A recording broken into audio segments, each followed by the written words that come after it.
New town, new school, new lessons.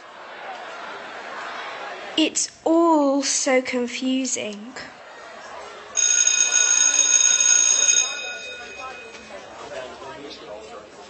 For your next assignment, you're going to look at the history of London. I want you to tell me a story set in London and its history. Easy. Great. But I don't know anything about London. I'll never be able to do it.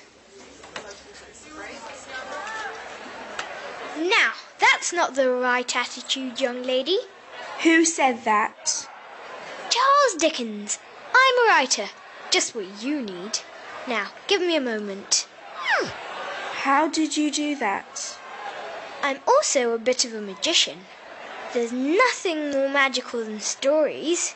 Now, let's find you a good London story to tell. Where would you like to start? How about London in your time, Mr. Dickens? Capital idea. We can start right here. Wow, we're in the poster. Exactly. This is Victorian London.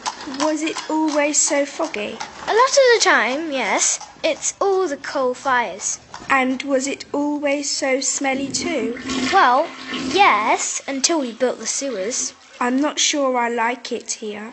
But there are lots of exciting things about Victorian times. All the things we did, all the things we discovered, all the things we built. It's Big Ben.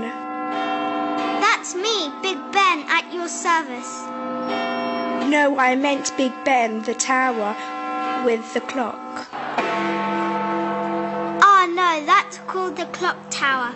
Big Ben is just a bell inside it. And me, I'm called Big Ben too.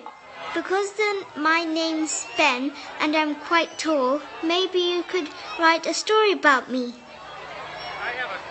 Maybe, but I should probably see some more places first. Very sensible, my dear. Let's try another poster, shall we? What about Nelson's column? What's the story behind that? Let's go and ask Nelson. Hello, Mr. Nelson. Pardon? Will you come down, Admiral? Anna wants to hear your story. Well, why didn't you say so? Always glad to tell my story. Show off. What can I tell you, young lady? Well, why is there a big statue of you in Trafalgar Square? Because I defeated the French Navy in a huge battle at a place called Trafalgar. That sounds an exciting story. And it's heroic too. I was shot and died during the war. But that makes it a sad story. Oh yes, very sad. But also very brave. They made me a national hero. Is there anyone else I could ask, Mr. Dickens? Don't worry, Anna. I think I know just the fellow. Follow me.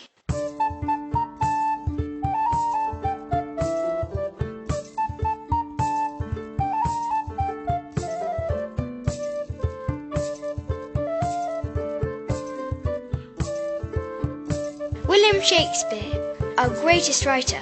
No one knows a good story better than him. Hello, Will. Hello, Charles.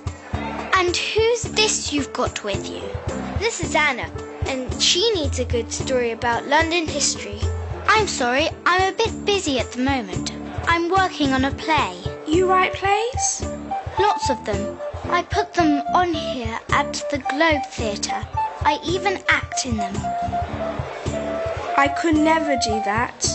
It's so frightening being in front of all those people. You get used to it. Besides, it's easy being an actor in your day.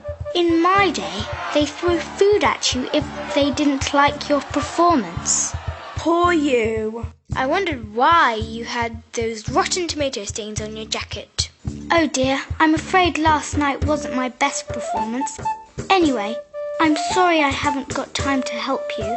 I need to work out a speech for my play. How does this sound? Tubby or not tubby? That is the question. I think it may need some work, Mr. Shakespeare. You're probably right. Good luck finding the story. Toby or not Toby? That is the question. Oh dear, I still haven't found a story. Don't worry, my dear. Let's look at these pictures to see if we can find something. London Bridge. Wouldn't that be better as a nursery rhyme than a story? Or how about the plague and the Great Fire of London? I don't want to get a plague or be burnt, thank you very much. Good point. Well, how about this? That looks interesting. Welcome to the Tower of London. There are all sorts of stories to find here. It used to be a fortress, Malorees, and then prison. A margarine. It's like a zoo. Some kings used to keep lions and tigers, and even camels here, and... whoa. Who's that? That, my dear, is King Henry VIII. What's he famous for? Oh, all sorts of things. For instance, he had 6 wives. All at the same time? No, Who are you? I'm Henry's second wife. He started the Church of England so he could marry me. That sounds quite romantic. Then he had me executed so he could marry again. That sounds terrible. It is, but not as terrible as my headache. But I don't want to write a story where people have their heads chopped off. I'd like to write a nice story. Of course. But Mr. Dickens, you keep showing me stories about wars and people dying or taking to places with smelly sewers and choking fog. Ah, yes, I take your point. Aren't there any nice stories in history? Oh, I'm sure there are. There's, I know. Did you ever hear the story about the girl who got to have tea with the Queen Victoria on her first day at a new school? No, I didn't. Are you sure it really happened? Oh, yes. When? Why, right now, of course.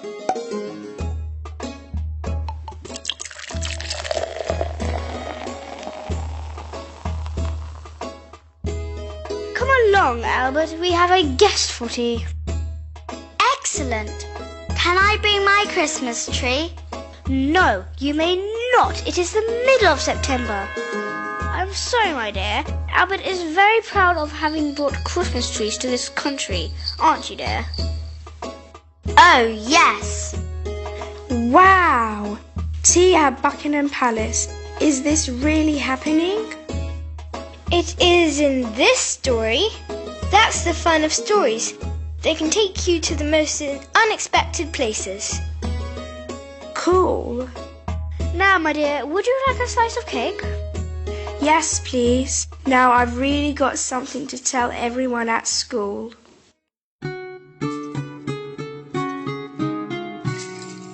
Time is walking down the ancient streets of London. Strangers pushing by will never ask your pardon. Let us take a ride, hold on fast and chase after those tales of past. Grains of sand in our glass, you won't forget this history class. Time is walking down the cobbled streets of London. Lanes crowded in fog, gaslamps become phantoms. Let us take a ride, hold on fast and chase after those tales of past. Tick tock, hear the clock, you won't need a hat or fancy frock.